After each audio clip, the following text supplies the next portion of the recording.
नमस्कार दोस्तों, स्वागत करती हूँ आपका मेरी YouTube channel my thoughts my ink में। आज की जो कहानी है मेरी वो मुझे बहुत पसंद है, क्योंकि मैं हमेशा ही इस बात से सहमत होती हूँ कि हम कहीं भी किसी से भी बहुत कुछ सीख सकते हैं। कोई भी व्यक्ति हमें सिखा सकता है, चाहे उस व्यक्ति में खुद में कोई गुण हो या ना हो, लेकिन अगर हम में सीखने की योग्यता है तो हम कहीं से भी सीख प्राप्त कर सकते हैं और एक महान और अच्छे इंसान बन सकते हैं। तो शुरू करें कहानी। एक बार एक बहुत महान महात्मा जी का एक सभा में आदर हो रहा था। उन्हें सम्मान दिया जा रहा था कि उन्होंने सर्वोच्चता प्राप्त की है अपनी आध्यात्मिक उन्नतियों में। समाज के प्रति, अध्यात्म के प्रति जो उन्होंने समाज को योगदान दिया है, उसके लिए उन्हें सम्मानित किया जा रहा था कि वो कितने महान संत हैं और उन्होंने अपनी शिक्षा कहाँ से प्राप्त की। उस सभा को जो आयोजित कर रहे थे, उन सज्जन ने इस तरीके से उनके लिए कुछ शब्द इस्तेमाल किए कि इतने महान संत हैं कि उनके बारे में कहा नहीं जा सकता, पर मैं इतना तो ज़रूर कह सकता हूँ कि इनके गुरु साक्षात ईश्वर रहे होंगे या फिर कोई इनसे भी महान पुरुष रहे होंगे। हम तो इन्हीं से शिक्षा प्राप्त करके या इन्हीं को देखकर हम ये सोचते हैं कि ये पूर्ण हैं, तो इनके गुरु कितने महान रहे होंगे। निश्चित रूप से अगर आपको सही गुरु मिल जाए तो कोई भी व्यक्ति अपने जीवन को संवार सकता है और बहुत ही ऊंचाइयों को प्राप्त कर सकता है।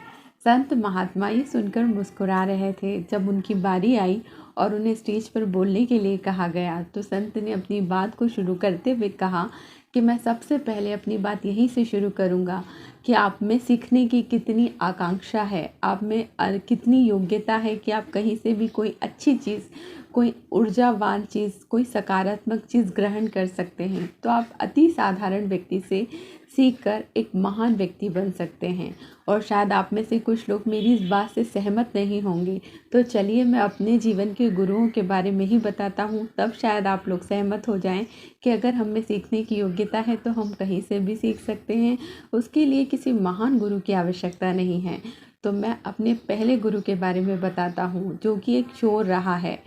जब शुरुआत में मैंने घर का त्याग कर दिया और मैं ईश्वर की तलाश में मारा मारा फिर रहा था, तब मुझे कुछ समझ नहीं आ रहा था। तो उन्हीं शुरुआती दिनों में जब मुझे कोई धार्मिक ज्ञान नहीं हुआ था, तब मैं एक चोर से टकराया। मेरे पास खाने की, रहने की, वस्त्र की कोई व्यवस्था नहीं थी। वो चोर इतना भला और इतना अच्छा था कि उसके मुख से स्वतः निकला कि महात्मा जी, यहाँ तो भूखे मर जाओगे। एक काम करो, मैं एक चोर हूँ, अगर आप मेरी सेवा स्वीकार करो तो आप मेरे साथ कुछ दिन रह सकते हो। जब तक आपकी इच्छा हो आप घर में रहना और पूजा पाठ करते रहना। उस चोर के इतने प्रेम के आग्रह को मैं ठुकरा नहीं पाया और मैं उसके घर चला गया।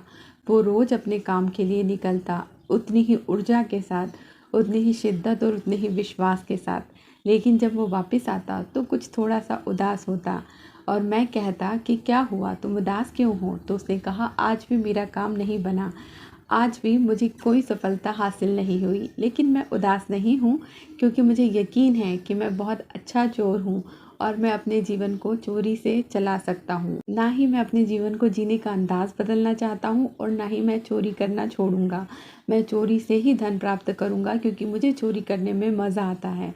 और रही बात मुझे कामयाबी हासिल होने की, तो एक न एक दिन ज़रूर होगी। चाहे महीना, 2 महीना, 5 महीना, 6 महीना ही मैं क्यों असफल ना हो जाऊं, लेकिन मैं लगातार रोज़ नियमित चोरी के लिए ज़रूर निकलूँगा।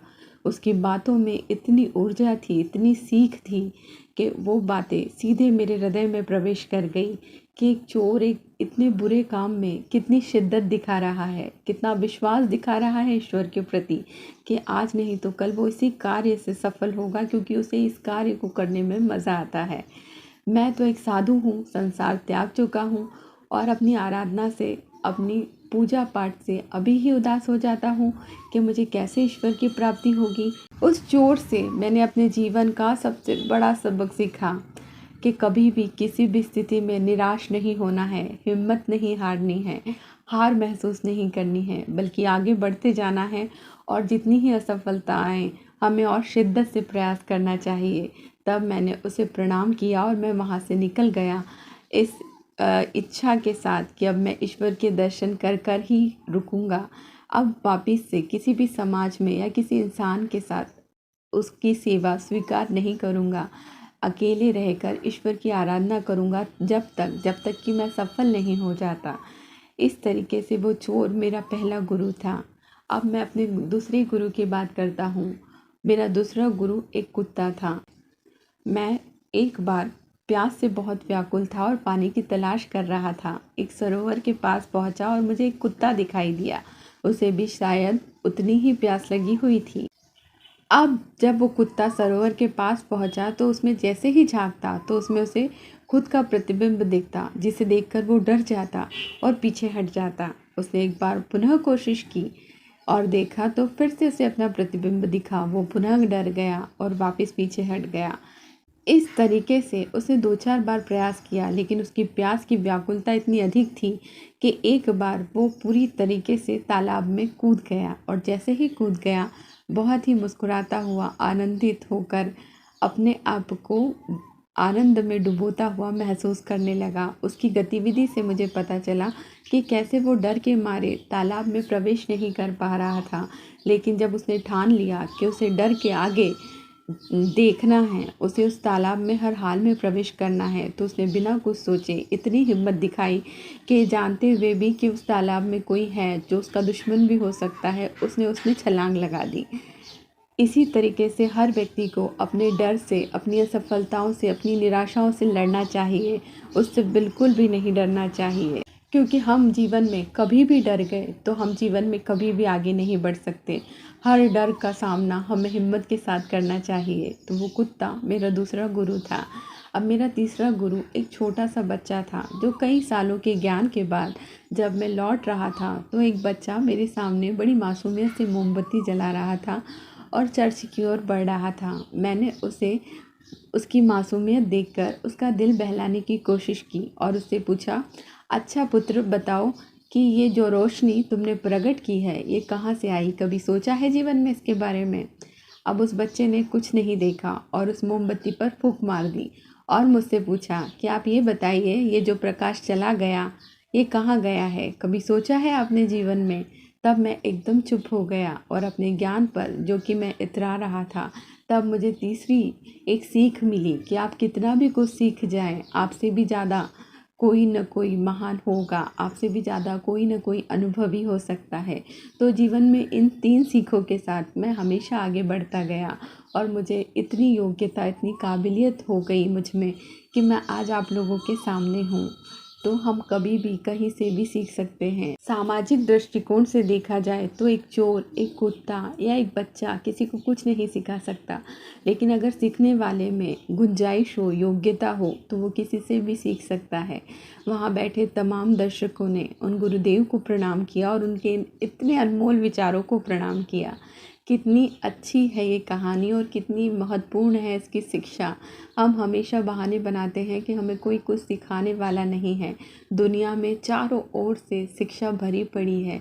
अगर हम में वो काबिलियत हो, ईश्वर पर विश्वास हो और हम में उतनी ही शिद्दत हो किसी चीज़ को हासिल करने की या सीखने की या उन्नति करने की, तो हम पल पल, पग पग पर किसी से भी सीख सकते हैं। पर सीखने के लिए हमें सबसे पहले नम्र होना पड़ेगा, अपने अहंकार को छोड़ना पड़ेगा कि कोई छोटा सा व्यक्ति भी हमें कुछ सिखा सकता है भला, क्योंकि हम उससे सर्वश्रेष्ठ हैं। ये सोच हमें नीचे रखनी पड़ेगी। तो हम अपने चारों ओर फैले हुए हर इंसान से, हर परिस्थिति से कुछ न कुछ सीख सकते हैं और महान बन सकते हैं। हमें हर व्यक्ति से, हर परिस्थिति से सीखना चाहिए, इसका घमंड किए बिना कि हमें सब कुछ आता है। अगर हम अपने जीवन में ये चीज़ ले आएँ तो हम भी शायद उतने ही सर्वश्रेष्ठ हो जाएं जितने कि वो महात्मा जी थे। उम्मीद करती हूँ दोस्तों कि आपको ये कहानी समझ आई होगी। समझ आई हो तो प्लीज़ मेरे चैनल को सब्सक्राइब करना बिल्कुल ना भूलिएगा। अपना प्यार देते रहिएगा। मिलती हूँ आपसे अगली वीडियो में अगली किसी प्यारी सी कहानी के साथ। तब तक आप अपना ख्याल रखिए। नमस्कार, प्रणाम।